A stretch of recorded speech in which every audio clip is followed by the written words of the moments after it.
I am supposed to meet my friends. আমি আমার বন্ধুদের সাথে দেখা করার কথা।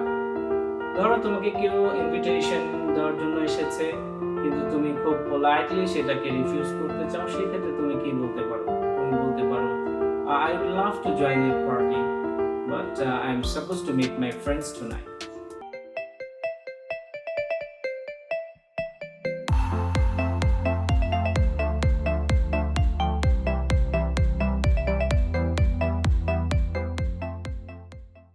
Hello viewers, welcome back to my channel.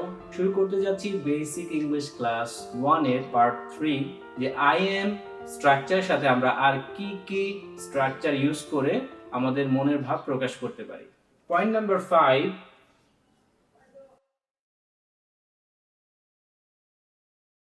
Point number 5 এ আমরা শিখবো আমি যা করতে সক্ষম বা যে কাজগুলো করতে সক্ষম, এবং সেটার জন্য আমাদের শুধুমাত্র আই এম এর পরে এইবল টু এই মডেলটাকে বসিয়ে তার সাথে ভার্বের একেবারে বেস ফর্ম, অর্থাৎ যেই কাজটা আমরা করতে সক্ষম সেই কাজের ইংরেজি ভার্বটা সরাসরি ডিকশনারি ফর্মটা বসিয়ে নিতে হবে।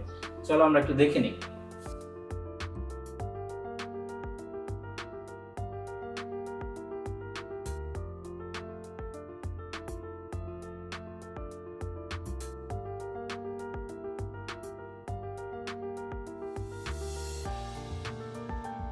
এইবল টুর সাথে যে কাজটা করতে সক্ষম সেই ভার্বের বেস ফর্মটাকে আমরা বসিয়ে দেব। এছাড়া আমাদের আর কোনো গ্রামার এখানে প্রয়োজন হচ্ছে না। তো চলো আমরা এবার এটার মিনিংটা বাক্যে গিয়ে কেমন দাঁড়াচ্ছে একটু তৈরি করে দেখি।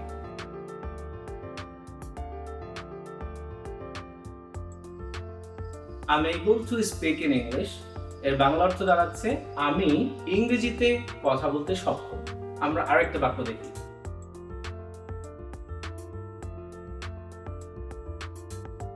I'm able to cook biryani, তার মানে আমি বিরিয়ানি রান্না করতে সক্ষম। কেউ যদি বলে I'm able to cook rice, তাহলে মিনিং দাঁড়াচ্ছে আমি ভাত রান্না করতে সক্ষম। আরো কিছু বাক্য দেখা যাক।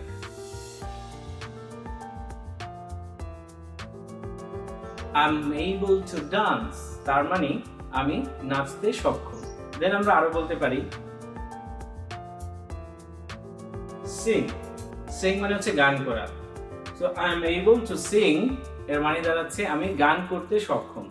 ধরে নাও তুমি তোমার বন্ধুকে বলছো যে আমি একটা গাড়ি কিনতে সক্ষম, তুমি সেক্ষেত্রে বলতে পারো I am able to buy a car, আমি গাড়ি কিনতে সক্ষম। সো প্রিয় বন্ধুরা, পয়েন্ট 5 শেষ করার আগে আমরা আরেকবার দেখি যে বেসিক নিয়মটা কি ছিল। নিয়মটা হচ্ছে আমরা যা যা করতে সক্ষম I am এর পর able to প্লাস ভার্ব 1 বসিয়ে দিলেই সেটা পেয়ে যাব। যেমন এই সেন্টেন্সগুলোতে আমরা দেখেছি I am able to speak in English, আমি ইংরেজিতে কথা বলতে সক্ষম। I am able to cook biryani, আমি বিরিয়ানি রান্না করতে সক্ষম। I am able to dance, আমি নৃত্য পরিবেশন করতে সক্ষম। I am able to sing, আমি গান করতে সক্ষম। I am able to buy a car, আমি গাড়ি কিনতে সক্ষম। প্রিয় বন্ধুরা, আমরা পয়েন্ট নাম্বার 6 শুরু করতে যাচ্ছি। আমরা কোনো কিছু করার পরিকল্পনা নিয়েছি এবং প্রস্তুতিও সম্পন্ন। এই ধরনের কাজ যেটা আমরা খুব শীঘ্রই করে ফেলবো, এই ধরনের কাজকে আমরা I am এর পরপর শুধুমাত্র মডেল গোয়িং টু এবং ওই অ্যাকশন ভার্বের বেস ফর্ম বসালেই হবে। আর আমরা একটু পয়েন্টটা লিখে ফেলি।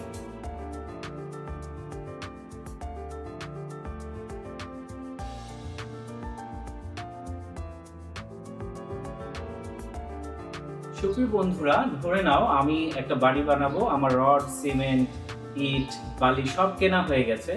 সো সেক্ষেত্রে আমরা বলতে পারি I am going to build a house. That means আমার সকল প্রস্তুতি সম্পূর্ণ, এখন শুধু আমি করাটা শুরু করে দেব। তো ঠিক আছে, আমরা কিছু ফ্রেজ বানিয়ে নেই।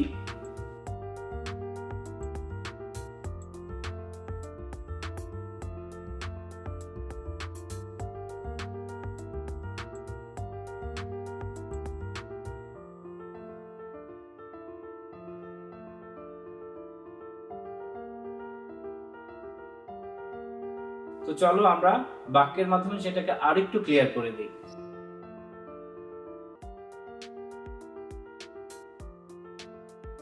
বন্ধুরা, আমি একটি বাক্য লিখলাম, তোমরা দেখো। I am going to buy a house, আমি একটি বাড়ি কিনবো। অর্থাৎ বাড়ি কেনার জন্য আমার যে প্রয়োজনীয় অর্থ, যে কাগজপত্র দেখা দরকার এবং আমার যে সময় দরকার সব আমার সম্পূর্ণ। এখন আমি খুব শীঘ্রই সেই বাড়িটা কিনে ফেলবো। সো আমি বলতে পারি I am going to buy a house, আমি শীঘ্রই একটি বাড়ি কিনবো। এই শীঘ্রই শব্দটি বাংলায় না লিখলেও কোনো অসুবিধা নেই, কিন্তু ভাবটা ভিতরে থেকে যাবে। সো বন্ধুরা, আমরা বাক্যগুলো এবার না লিখে শুধু ফ্রেজের সাথে সরাসরি প্র্যাকটিস করে নিই। I am going to build a house, আমি শীঘ্রই একটি বাড়ি নির্মাণ করব। I am going to open a bank account, আমি শীঘ্রই একটি ব্যাংক অ্যাকাউন্ট খুলব। I am going to marry, আমি শীঘ্রই বিয়ে করব। I am going to start a new business, আমি শীঘ্রই একটি নতুন ব্যবসা শুরু করতে যাচ্ছি। I am going to sell my bike, আমি আমার বাইকটা বিক্রি করে দিতে যাচ্ছি। সুপ্রিয় বন্ধুরা, মনে রাখতে হবে খুব শীঘ্রই আমরা যেটা করতে যাচ্ছি সেটার জন্যই আমরা গোয়িং টু প্লাস ভার্বের বেস ফর্মটা ব্যবহার করব। প্রিয় বন্ধুরা, এখন আমরা পয়েন্ট 7-এ জানতে যাচ্ছি। কোনো কিছু করার পরিকল্পনা রয়েছে, কিন্তু ঠিক কখন করব সেটা একান্তই আমাদের ইচ্ছা। সেক্ষেত্রে আমাদের যেটা করতে হবে, আই এম এই প্যাটার্নটার পরপরই সাপোজড টু প্লাস যেই কাজটা করবো তার বেস ফর্ম বসিয়ে দিতে হবে। আমরা একটু লিখে ফেলি, এটা আমাদের জন্য সুবিধা হবে।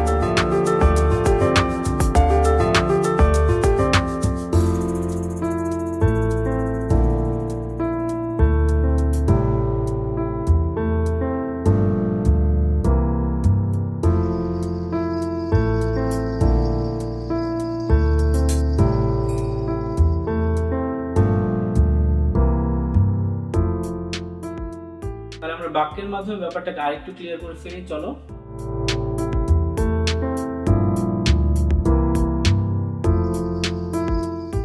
ধরে নাও তুমি বলছো I am suppose to meet my friends, আমি আমার বন্ধুদের সাথে দেখা করার কথা। ধরো তোমাকে কেউ ইনভিটেশন দেওয়ার জন্য এসেছে, কিন্তু তুমি খুব পোলাইটলি সেটাকে রিফিউজ করতে চাও। সেক্ষেত্রে তুমি কি বলতে পারো? তুমি বলতে পারো I would love to join your party but I am suppose to meet my friends tonight. ঠিক আর কিছু বাক্য আমরা একটু প্র্যাকটিস করে নিতে পারি।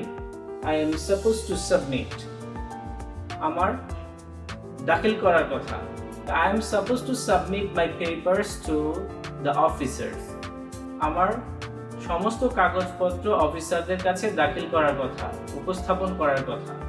I am suppose to meet my mother tomorrow, আমার মায়ের সাথে আগামীকাল দেখা করার কথা।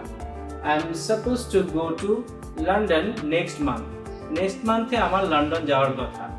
I am suppose to speak in English, যেহেতু আমি ইংরেজি শিখছি আমার ডেভেলপমেন্টের জন্য I am suppose to speak in English, আমার ইংরেজিতে কথা বলার কথা। দ্যাট মিনস ইংরেজিতে কথা বললেই আমার ইমপ্রুভমেন্টটা দ্রুত হবে। I am suppose to sell my old house, আমি আমার পুরনো বাড়িটা বিক্রি করে দেওয়ার কথা। দ্যাট মিনস আমার পরিকল্পনা রয়েছে আমি শীঘ্রই সেটা বিক্রি করে দেব। অথবা I am suppose to sell my bike, আমি আমার বাইকটা বিক্রি করে দেওয়ার কথা। আর কয়েকটি বাক্য নিয়ে প্র্যাকটিস করা যাক, চলো।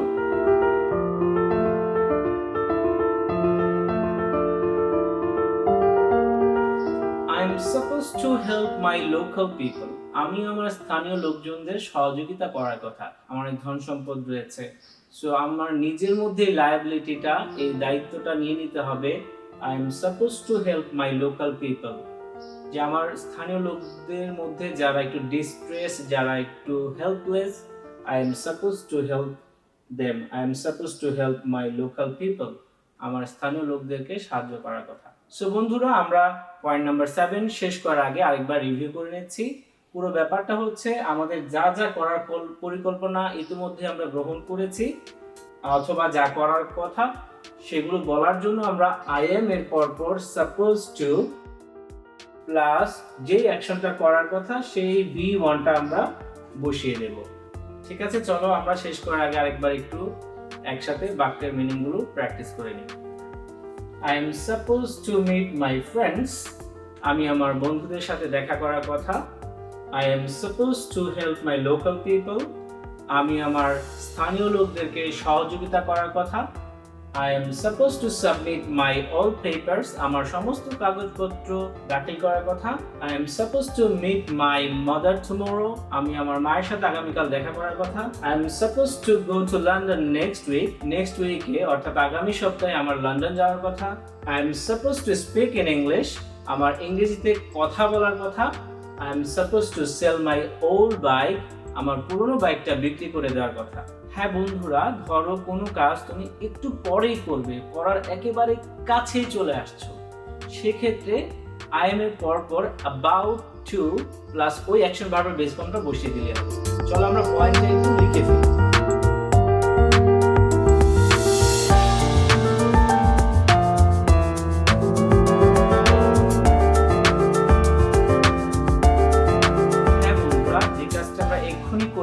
এক্ষুনি শুরু করতে যাচ্ছি, এরকম কাজের ক্ষেত্রে আমরা আই এম প্যাটার্নের পরপরই অ্যাবাউট টু প্লাস V1 ব্যবহার করব। আমরা একটু লিখে নেই।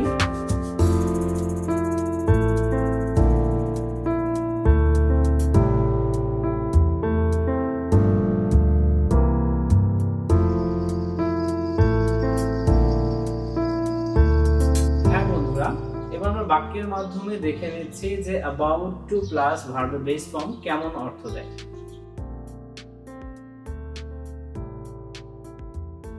I'm about to cry. আমি এক্ষুনি কেঁদে ফেলবো।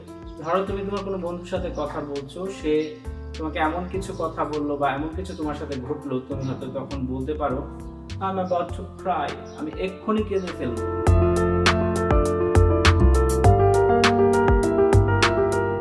I'm about to start my class. তার মানে আমি এক্ষুনি আমার ক্লাসটা শুরু করব। একেবারে কাছাকাছি চলে আসছি, এই হয়তো 30 সেকেন্ডস বা 60 সেকেন্ডস পরেই আমি শুরু করব।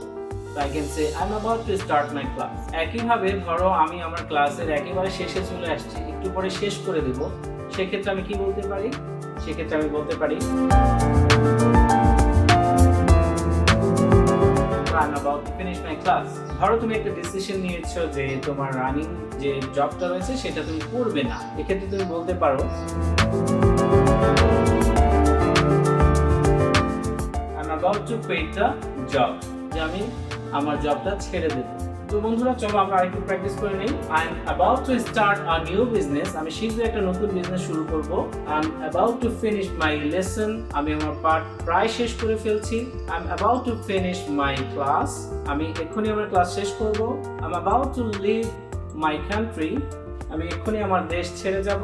I'm about to hit you if you don't stop. I'm about to hit you. আমি এক্ষুনি তোমাকে হিট করব, মানে আমি এক্ষুনি তোমাকে আঘাত করব।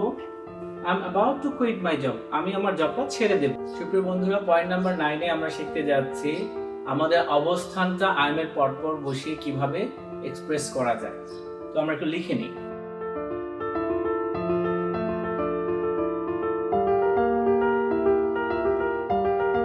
বন্ধুরা, আমি যেখানে অবস্থান করছি এটা দুইটা পদ্ধতিতে বলা যায়। একটা হচ্ছে আই এম এর পর অ্যাডভার্ব অফ প্লেসটাকে সরাসরি তুমি বসিয়ে দিবা, আর একটা হচ্ছে প্রিপজিশন যুক্ত করে অ্যাডভার্ব অফ প্লেস বানিয়ে তারপরে বসাতে পারবে। তো আমরা দুই ধরনের ফ্রেজই তৈরি করে নিচ্ছি।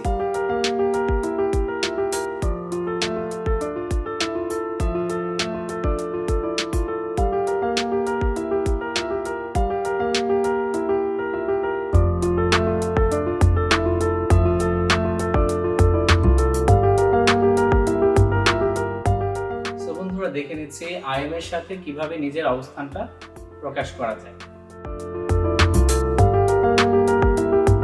আপস্টেয়ার্স মানে হচ্ছে উপরের তলায়, তার মানে আমি যে ফ্লোরে আছি তার উপরেরটায়। ধরো আমাকে আমার বন্ধু খুঁজছে, আমি ইউজুয়ালি যে ফ্লোরে থাকি সেই ফ্লোরে এসে আমাকে খুঁজবে, আমাকে ফোন দিয়ে বললো hey dude where are you now?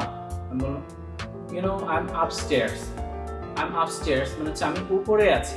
একইভাবে ধরো কেউ আমাকে উপরে তলায় খুঁজলো, কোনো কারণে হয়তো আমি নিচে নেমেছি, তখন আমি হয়তো সিম্পলি বলে দেবো I am downstairs, you come over here. এছাড়া তুমি বলতে পারো I am here, আমি এখানেই আছি। I am in, আমি অফিসেই আছি অথবা আমি বাড়িতেই আছি। বন্ধুরা, ইন দিয়ে সাধারণত কোনো ব্যক্তির যেখানে থাকার কথা সেখানে থাকলে ইন দিয়ে বোঝানো যায়। I am in মানে হচ্ছে তুমি যেখানে আমাকে আশা করছো আমি সেখানেই আছি। I am in. I am out. In এর ঠিক উল্টো হচ্ছে আউট, আই এম আউট, আমি বাইরে আছি। এখন বন্ধুরা আসো আমরা প্রিপোজিশনাল ফ্রেজ দিয়ে নিজেদের অবস্থান কিভাবে বলা যায় সেটা একটু ট্রাই করি। I am in the class, তার মানে আমি ক্লাসে আছি। এখন যদি আমি বলি I am on the roof, এর মানে হচ্ছে আমি ছাদে আছি। আমি যদি বলি যে I am behind the building right now, যে আমি এখন ঠিক বিল্ডিং এর পেছনে আছি। ঠিক একইভাবে যদি আমি বলি I am in front of the mosque, আমি মসজিদের সামনে আছি। তো বন্ধুরা পয়েন্ট নাম্বার 9 শেষ করার আগে আমরা আরেকবার একটু রিভিউ করে দেখি। পয়েন্ট নাম্বার 9 এ আমরা শিখেছি আমি যেখানে অবস্থান করছি সেটাকে আই এম দ্বারা প্রকাশ করা যাবে। সেই ক্ষেত্রে দুইটা ওয়ে আছে, একটা হচ্ছে সিঙ্গেল অ্যাডভার্ব অফ প্লেস, সরাসরি বসানো যাবে, যেমন আপস্টেয়ার্স, ডাউনস্টেয়ার্স, হিয়ার, আউট, ইন, এছাড়া আরো রয়েছে, আমরা পরের কোনো লেসনে ইন ডিটেইল জানবো। আর আমরা চাইলে প্রিপোজিশন যুক্ত করে একটা অ্যাডভার্ব অফ প্লেস বানিয়ে নিতে পারবো। সেগুলো হচ্ছে যেমন in the class, on the roof, behind the building, in front of the mosque, আরো অনেক কিছু। সো আমরা একটু বাক্যগুলো একটু প্র্যাকটিস করে নিই। আই এম আপস্টেয়ার্স, আমি উপরের তলায় আছি। আই এম ডাউনস্টেয়ার্স, আমি নিচ তলায় আছি। আই এম হিয়ার, আমি এখানে আছি। আই এম ইন, আমি ভিতরেই আছি। আই এম আউট, আমি বের হয়ে গেছি। I am in the class, আমি ক্লাসেই আছি। I am on the roof, আমি ছাদে আছি। I am behind the building, আমি বিল্ডিং এর পেছনে আছি।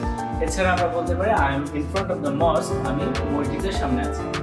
তো বন্ধুরা শেষ হয়ে গেল আমাদের ক্লাস 1 এর প্রত্যেকটি পয়েন্ট। আর আশা করি যারা আমাদের সাথে ছিলে তারা উপকৃত হয়েছো। তোমাদের কমেন্টস আমাদের কমেন্ট বক্সে জানাতে ভুলবে না। আর ক্লাস 2 তে অবশ্যই আবার আমার সাথে দেখা হবে সেই প্রত্যাশা নিয়ে আজকের মতো বিদায় নিচ্ছি। সবাই ভালো থাকবে, সুস্থ থাকবে। আল্লাহ হাফিজ।